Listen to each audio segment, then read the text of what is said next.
नमस्कार। प्रादेशिक समाचार के साथ मैं मुग्धा तिवारी। पहले मुख्य समाचार। प्रधानमंत्री नरेंद्र मोदी की G7 शिखर सम्मेलन में भाग लेने के साथ जापान यात्रा संपन्न। श्री मोदी 3 देशों की यात्रा के दूसरे चरण में पहुंचे पापुआ न्यू गिनी।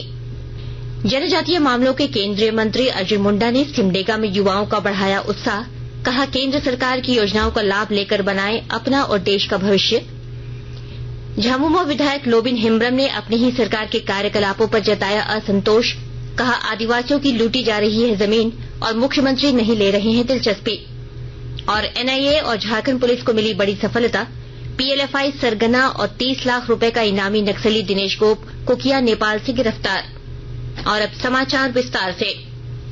प्रधानमंत्री नरेंद्र मोदी 3 देशों जापान, पापुआ न्यू गिनी और ऑस्ट्रेलिया की यात्रा के दूसरे चरण में आज पापुआ न्यू गिनी पहुंच गए। Shri Modi Papua New Guinea के प्रधानमंत्री जेम्स मरापे के साथ कल तीसरे हिंद प्रशांत द्वीप सहयोग मंच की बैठक की अध्यक्षता करेंगे। प्रधानमंत्री नरेंद्र मोदी की नवंबर 2014 में फिजी की यात्रा के दौरान इस मंच की शुरुआत हुई थी। इसमें भारत सहित 14 प्रशांत द्वीपीय देश शामिल हैं। प्रधानमंत्री Narendra Modi Papua New Guinea के साथ द्विपक्षीय बैठकों में हिस्सा लेंगे। भारत के प्रधानमंत्री की पापुआ न्यू गिनी की यह पहली यात्रा है। इससे पहले प्रधानमंत्री नरेंद्र मोदी ने आज सुबह जापान के हिरोशिमा में ब्रिटेन के प्रधानमंत्री ऋषि सुनक के साथ द्विपक्षीय मुद्दों पर बातचीत की। दोनों नेताओं ने भारत और ब्रिटेन के बीच सामरिक साझेदारी और मुक्त व्यापार समझौता वार्ता में हुई प्रगति की समीक्षा की। दोनों नेता व्यापार एवं निवेश, विज्ञान और प्रौद्योगिकी, उच्च शिक्षा और विभिन्न क्षेत्रों में सहयोग बढ़ाने पर सहमत हुए।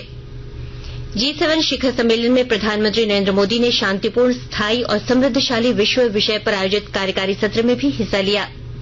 श्री मोदी ने कहा कि यूक्रेन मानवता और मानवीय मूल्यों से जुड़ा विषय है। जनजातीय मामलों के केंद्रीय मंत्री अर्जुन मुंडा ने आज सिमडेगा में नेहरू युवा केंद्र की ओर से आयोजित युवा उत्सव में भाग लेकर प्रतिभागियों का उत्साहवर्धन किया। मंत्री अर्जुन मुंडा ने युवाओं को स्वयं से अच्छा भविष्य बनाने और राष्ट्र निर्माण के लिए प्रेरित किया।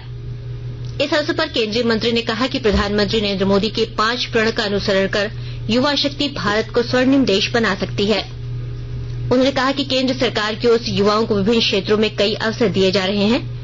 उन्होंने कहा कि विदेशों में पढ़ने वाले युवाओं को भी शिक्षा के लिए राशि उपलब्ध कराई जा रही है।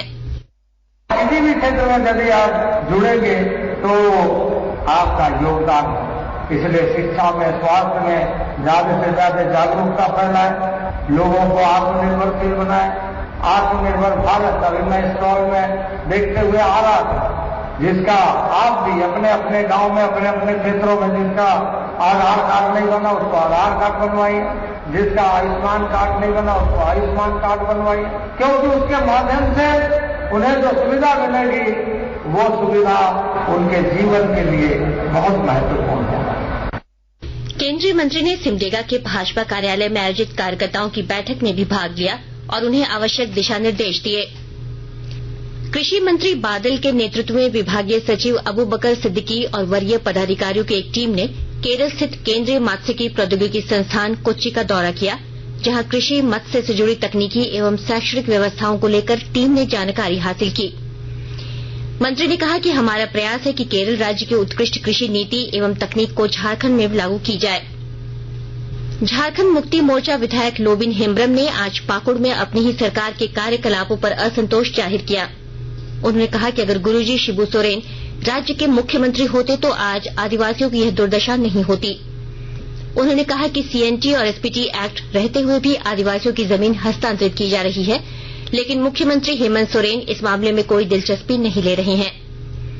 श्री हेम्ब्रम पाकुड़ के गोकुलपुर राजबाड़ी में ग्राम प्रधान और परगनायत के साथ आयोजित झारखंड बचाओ मोर्चा की बैठक में बोल रहे थे।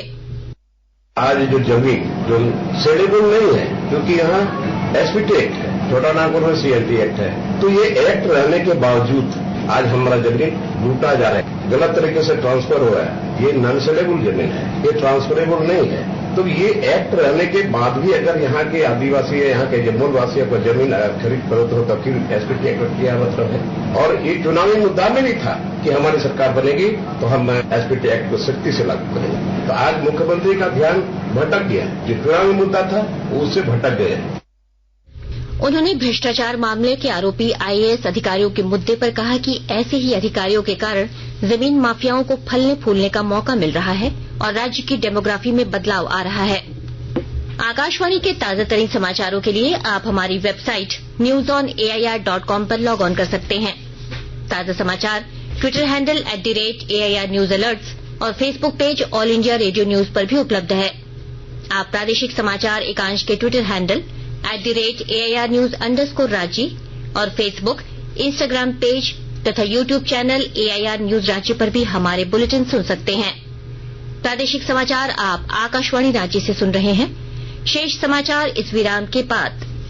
राज्यवासियों की मांग पर झारखंड राज्य के 80 उत्कृष्ट विद्यालयों में शैक्षणिक वर्ष 2023-24 में नामांकन के लिए आवेदन देने की अंतिम तिथि 25 मई 2023 तक बढ़ा दी गई है। अब नामांकन के लिए चयन परीक्षा 30 मई को होगी। 7 जून को फर्स्ट मेरिट लिस्ट का प्रकाशन और 12 जून से मेरिट लिस्ट के अनुरूप विद्यार्थियों का नामांकन होगा। अधिक जानकारी के लिए jetc.jharkhand.gov.in पर लॉगिन करें अथवा उत्कृष्ट विद्यालय में संचालित हेल्प डेस्क से संपर्क करें। सूचना एवं जनसंपर्क विभाग, झारखंड सरकार द्वारा जनहित में प्रसारित।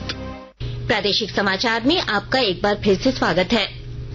राष्ट्रीय अन्वेषण अभिकरण NIA और झारखंड पुलिस की संयुक्त दल ने नक्सली संगठन people's liberation front of India PLFI के सरगना दिनेश गोप को नेपाल से गिरफ्तार किया है।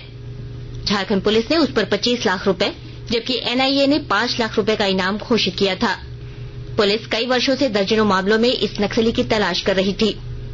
रांची, खूंटी, पश्चिमी सिंहभूम, पूर्वी सिंहभूम और सरायकेला जिला क्षेत्र में वर्षों से आतंक मचाने वाले इस नक्सली सरगना की गिरफ्तारी NIA और पुलिस के लिए बड़ी सफलता मानी जा रही है। राज्य के विभिन्न जिलों में आज बंदियों के लिए जिला विधिक सेवा प्राधिकार की ओर से जेल अदालत सह विधिक जागरूकता शिविर का आयोजन किया गया।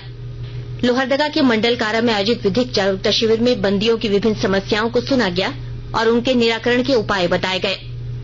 उधर पाकुड़ में जिला मुख्यालय सहित प्रखंड कार्यालयों में विधिक सेवा सशक्तीकरण शिविर लगाया गया। इधर सरायकेला मंडल कारा में विधिक सेवा प्राधिकार की ओर से आयोजित जेल अदालत सह विधिक जागरूकता शिविर में 4 आवेदनों पर विचार किया गया। जेल अदालत में SDJM कोट चांडिल के एक मामले का निष्पादन हुआ तथा एक आरोपी को रिहा किया गया। पश्चिमी सिंहभूम जिले के चाईबासा मंडल कारा में आयोजित विधिक जागरूकता शिविर में 5 मामले प्रस्तुत किए गए, जिनमें से एक मामले का निष्पादन किया गया। राष्ट्रीय सफाई कर्मचारी आयोग के उपाध्यक्ष ने बोकारो जिला प्रशासन को सफाई कर्मचारियों की समस्याओं के निदान में कोताही नहीं बरतने की सलाह दी है। और ब्यौरे के साथ हमारे संवाददाता।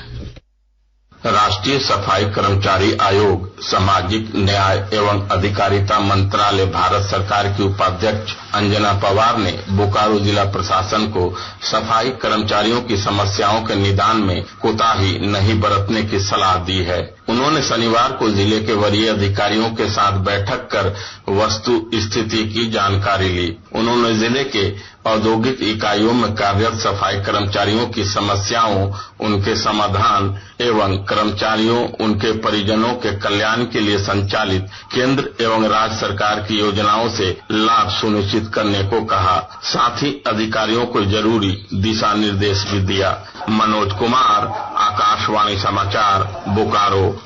और अब संक्षिप्त खबरें।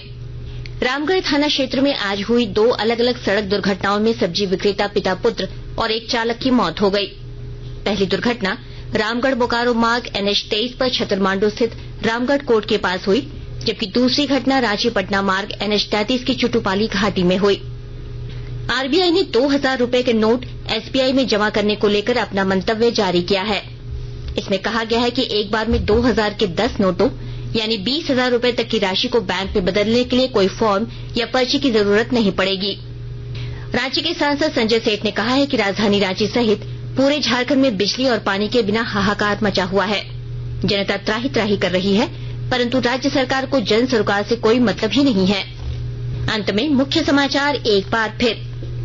प्रधानमंत्री नरेंद्र मोदी की G7 शिखर सम्मेलन में भाग लेने के साथ जापान यात्रा संपन्न। श्री मोदी 3 देशों की यात्रा के दूसरे चरण में पहुंचे पापुआ न्यू गिनी। जनजातीय मामलों के केंद्रीय मंत्री अर्जुन मुंडा ने सिमडेगा में युवाओं का बढ़ाया उत्साह। कहा, केंद्र सरकार की योजनाओं का लाभ लेकर बनाएं अपना और देश का भविष्य। झामुमो विधायक लोबिन हेम्ब्रम ने अपनी ही सरकार के कार्यकलापों पर जताया असंतोष।